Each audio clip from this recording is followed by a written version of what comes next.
The Universal House of Justice, Rizwan 2024. Sa mga bahay ng daigdig. Minamahal na mga kaibigan. 2 taon sa 9 na taon ng matinding pagsisikap ay mabilis nang dumaan. Isinapuso ng husto ng mga kaibigan ng Diyos ang mga layunin nito. Sa kahabaan ng sandaigdigang bahay, may higit na malalim na pag-unawa tungkol sa kinakailangan upang higit pang palawakin ang proseso ng pagtatatag ng pamayanan at magkaroon ng makabuluhang pagbabago sa lipunan. Subalit sa paglipas ng bawat araw, nakikita rin namin na lalong lumalala ang kalagayan ng daigdig. Higit na malalim ang mga pagkakahati-hati nito. Ang tumataas na mga tensyon sa loob ng mga lipunan at sa pagitan ng mga bansa ay nagkakaroon ng napakaraming epekto sa mga sambayanan at mga lugar. Mahigpit itong humihingi ng tugon mula sa bawat kaluluwang may konsyensya. Batid nating lahat na hindi maaaring umasa ang pamayanan ng pinakadakilang pangalan na hindi ito maapektuhan ng mga suliranin ng lipunan. Subalit, bagaman apektado ito ng ganitong mga suliranin, hindi ito natutuliro dahil sa mga ito.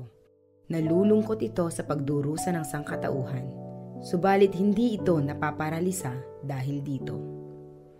Ang taus-pusong malasakit ay dapat magbunsod ng nagpapatuloy na pagsisikap upang magtatag ng mga pamayanang nagbibigay ng pag-asa sa halip ng kawalan ng pag-asa, pagkakaisa sa halip ng paglalaban-laban.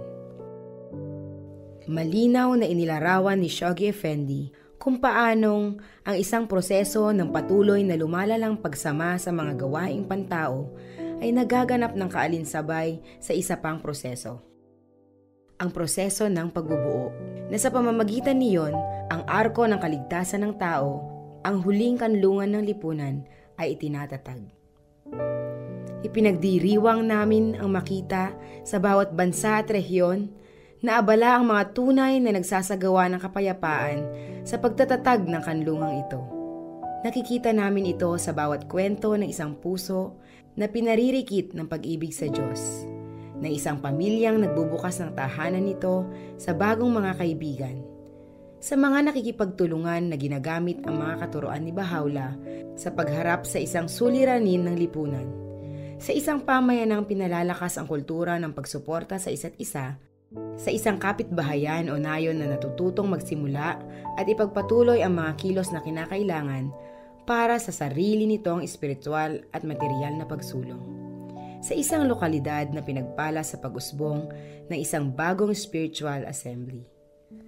Ang mga pamamaraan at mga instrumento ng plano ay naghahain ng pagkakataon sa bawat kaluluwa upang magbigay ng isang bahagi sa kinakailangan ng sangkatauhan sa araw na ito.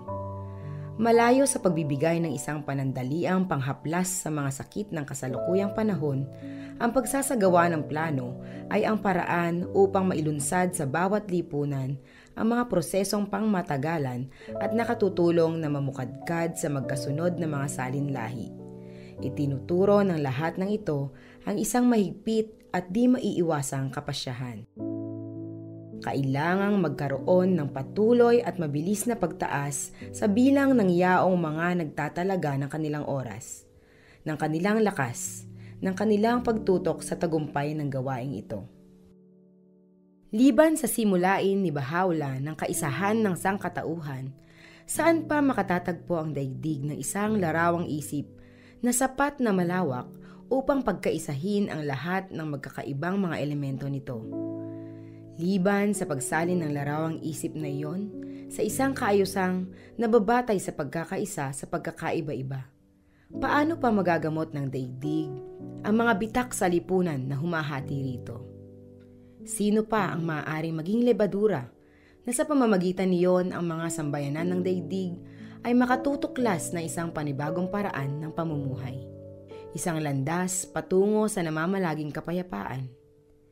Iabot kung gayon sa bawat isa ang kamay ng pakikipagkaibigan, ng sama-samang pagsisikap, ng pakikibahagi sa paglilingkod, ng magkasamang pagsisikap matuto at sumulong ng nagkakaisa. Batid namin ang matinding sigla at lakas na nalilikha sa alinmang lipunan kapag ang mga kabataan nito ay nagigising sa larawang isip ni Bahawla at nagiging mga tagapagganap ng plano. At sa gayon, taglay ang napakalaking kabaitan, lakas loob at ganap na pagsalig sa Diyos. Ang mga kabataang bahay ay kailangang magtalaga na abutin ang kanilang mga kaedad at isama sila sa gawaing ito.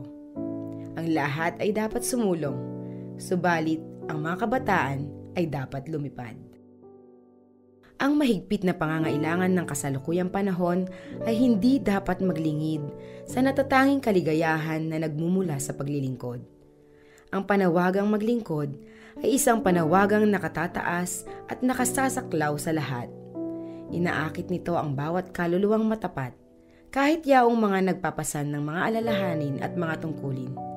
Sapagkat sa lahat ng pinagkakaabalahan ng matapat na kaluluwang iyon, ay matutuklasan ang isang pamimintuhong malalim na nakaugat at isang habang buhay na pagmamalasakit sa mabuting kalagayan ng iba.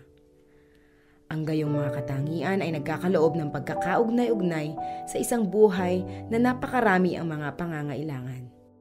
At ang pinakamatamis sa lahat ng mga sandali para sa alinmang pusong nag-aalab ay yaong ginugugol sa mga kapatid sa espiritu, habang inaaruga ang isang lipunang nangangailangan ng espiritual na sustansya.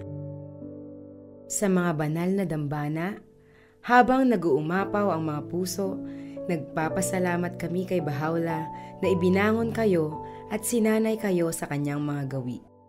At sumasamo kami sa kanya na ipadala sa inyo ang kanyang pagpapala. The Universal House of Justice.